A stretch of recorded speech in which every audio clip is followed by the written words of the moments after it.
यशस्वी पुरुषाच्या मागे स्त्रीचा हात असतो असं नेहमीच म्हटलं जातं। मंत्री भरत गोगावले यांनीही त्यांच्या अनुभवातून सांगितलंय। कौटुंबिक आणि राजकीय वाटचालीत पत्नीची मोलाची साथ मिळाल्याचं गोगावले म्हणाले। रायगडच्या गोरेगाव इथं कुणबी समाजातर्फे भरत गोगावले यांचा सहकुटुंब सत्कार करण्यात आला आणि यावेळी त्यांनी आपला जीवन प्रवास सांगितला। पाहुयात गोगावलेंच्या यशाचा किस्सा। पण मी लग्न मुंबईला केलं, पहिले हिला पटवली मी आणि मग लग्न केलं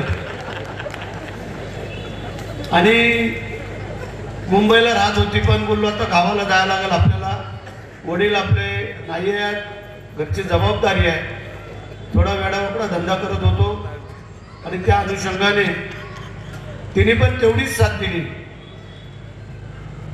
भात लावण्यापासून, कापण्यापासून, मळणी करण्यापासून, पातेऱ्या जमवणं, गवत काढणं, गुरांचे शेण काढणं सगळं केलं। म्हणून आज सुखाचे दिवस बघते ती मंडळी।